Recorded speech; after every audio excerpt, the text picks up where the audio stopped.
Dobar dan. Dobar dan. Vi ste dali oglas ovdje u novinama. Da. Apropo ovih košnica. Da, izvolite. Je li to Langstroth? Jeste, Langstroth. Koja je to vrsta, samo mi recite? Pa, Langstrotova košnica je to, mislim, ako znate kakve su Langstrotove košnice, to je sa podnjača, onda 3 ona nastavka ima, zbeg gore i poklopac sa 10 gramova je. Gore zbeg, jel? Pa, gore zbeg, tako u svakoj košnici. Da. To je Langstroth. Da.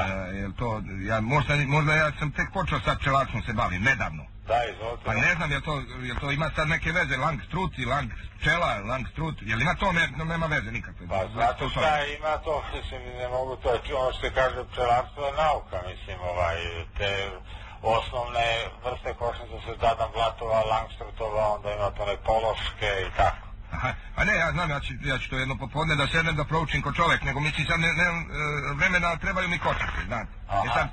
Da treba da počnem tešiti. Ako trebaju košnice, ja prodajem 30 Langstrothovih košnica, to su nove košnice, izvanredne košnice, fabrička izrada, ofarbano su sve i cene ih po 36.000. 36.000, a jel to ima i pčela unutra ili bez? Ne, tamo posla pčela, pa gdje imate za 36.000 pčela, posla ne idu pčele. Ne mislim 36.000 pčela, nego mislim... 36.000 sa pčelama nemate to, mislim, nigde nemate ni da kupite, jer to ide posebno pčela? Na to, pa pčele, pa znate kako se razvija. A čekajte, kako se pčele na komad kupuju ili kako ide na roj, kako se to kaže, roj, na bome? A gdje se na komad kupuju? Ne, mislim, jel se broje, jel se u tačno određenom broju kupuju ili se kupuju? Znate kako, mislim, to sve zavisi od koga kupujete i na koji način razvijate to. Pa recimo kad bi ja... Razvije društvo, razvijate od matice, ako vi razvijate, ako imate nukleus, onda vi razvijate ako kupujete, onda kako se pogodite s nekim, znate kako to ide.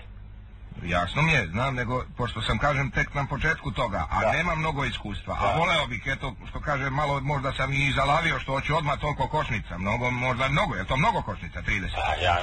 Šati kako mislim, to je vrlo teško da vam kažem, Ja sam teo da napravim, ja sam kupio jedan kamion, znaš, kao stari autobus, u stvari, nije kamion, pa sam ga obradio.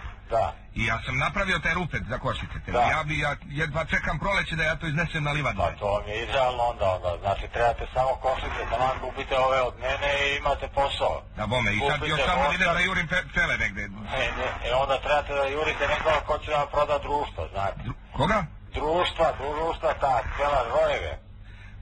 Rojevih to se društva zovu, jel tako? Pa društva, roje, sad zavisi kako I kako to matica, to nema veze, to je matica, samo se uzme se matica, recimo ona onda napravi to društvo ili se matica u okviru društva. Pa znate kako, možete vi da kupite maticu posao, pa posle da razvija društvo, možete da kupite komplet društvo. Društvo, komplet. Prema tome to sve zavisi, ja vam kažem, zavisi od koga kupujete, šta kupujete, od pogodbe i tako dalje. A pčele, uglavnom... Recimo, ja imam svoje pčele i ja mogu da ih razvijam preko svog nukleusa, da posle razvijam, da povećavam broj košnica, a mogu recimo da odim da kupim kod nekoga 5-6 ramova i onda spuni s pčelama, to sobično proleće ide. A to s ramovima, znači, to ide se s ramovima? Ne, vi kupite to, mislim, kažem se, zavisi kako, to je 5-6 ramova, kupite u ono plodište.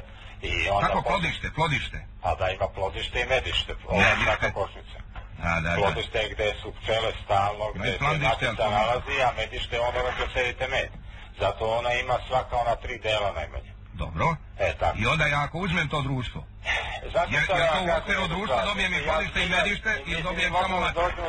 Razgovaramo o tome još posebno, ali mislim, to je ovako, mislim, duga priča. Dobro, ja shvatam, ovo bi bio kao neki, evo, malte ne neki brzi kurs, ovako vi meni rekao ste onako... Ja ne znam, možda to vi ne radite tako besplatno, možda bi to moglo biti možda na neki način da me obučite, možda malo o tome, jel? Pa znate šta, ja ću vam ispričati ako mislim dođemo do toga prodajemo košnice. Da, a ne bi u slučaju da ja ne kupim te košnice, onda baš... Kako mislim, to je, mislim, ja sam... Znam, to je ta pčelarska tajna, znam, to se ne odaje, znam. Nije sad to, nego li to imate da uzmete literaturu, pa to nego uzmete, proučite... Nema toga... Najvažnije je da se to voli i da se počne. Pčela, volim pčele, ali nema literature. Ima, kako da nema. Jel ima? Ima, koliko hoćete, pođete po knjižarama, imate raznih autora, vrlo prigodne literature, uzmite, čitajte, raspitujte se, evo, ko što sad razgovarate sa mnom, možete da uzmete, razgovarate sa nekim ko se bavi tim i, mislim, ljudi će vam reći. Pa nema mnogo toga, verujte, gdje ću u Beogradu, ja jednom kad hoću da gledam pčele, odem na pijacu, pravo da vam kažem, tamo dok je ovo leto bilo, grožđa, ima, znate, pa i ose, ali ne mogu, ono žuto je ose. Jel tako? Žuto je, a pčela... Dobro, mislim, hoćete vi da se mi razgovaramo o prodaji košnica ili o pčelarskom kursu, mislim, to su dve različite stvari. Ja ne bi ni kupovao to kad ne bi znao ništa o tome, znate. Da. Sam ja to jedan dan sam malo... Pa evo, kao ste kupili kamion ili autobus, mislim, to je, znači da ste napravili prvi korak, ali... Jeste, samo, eto, prvo sam kupio, pa poslije se sad raspitujem kako to ide. Pa to ide napak. Ja sam to dobio jako povoljno. Aha, šta ste kamion, autobus? Pa da, bome, znate koliko sam platio? Koliko? 2000 maraka. Autobus? Da. A je prazan? Ne, kako prazan? Pa mislim... Vi ste bez putnik? Molim? Ne razumijem kako mislite prazan? Pa i šta ima u autobusu? Samo prazan autobus, bez košnica? Bez košnica, pa šta će mi košnice kad od vas ću da kupim? Aha. Nema košnice, samo je napravljeno ramovi ovi, sad to je meni isto taj pričao, kaže ovdje ti je za plondište, ovdje ti je za mendište, ali nije pominjao gde da nađem košnice. Ja jedva nađem vaš oglas u novinama, niko ne prodaje pčele, pa nema ih, mislim, znate kako, to se mislim vrlo teško, ja samo ne pričam, pošto ja gajim drugu vrstu košnica, ovo je... Se gaje, znači i košnice se gaje. Molim? Vi nemate te Langstrutće, vi očite toga da se ratosiljate.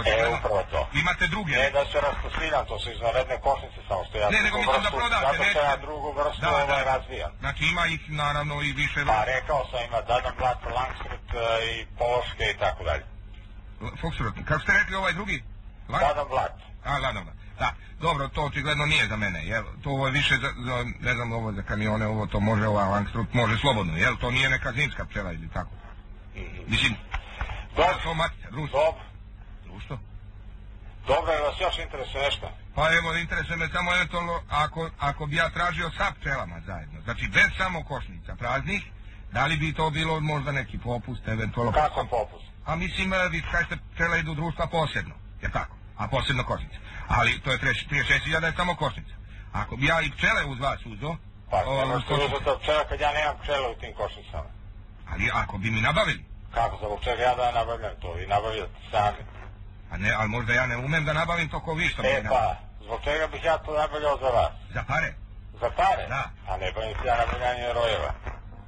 A koje to ima rojari, specijalno koji rade te rojeve? Pa dobro, druže, mislim, evo ja vam kažem šta ja prodajem, ako vas interesuje to, ako ste zainteresovani možemo da razgovaramo, ako ne, mislim, ja ne prodajem dalje rojeve i tako dalje. Dobro, ali znate sigurno nekoga ko to prodaje? Pa dobro, znam za sebe.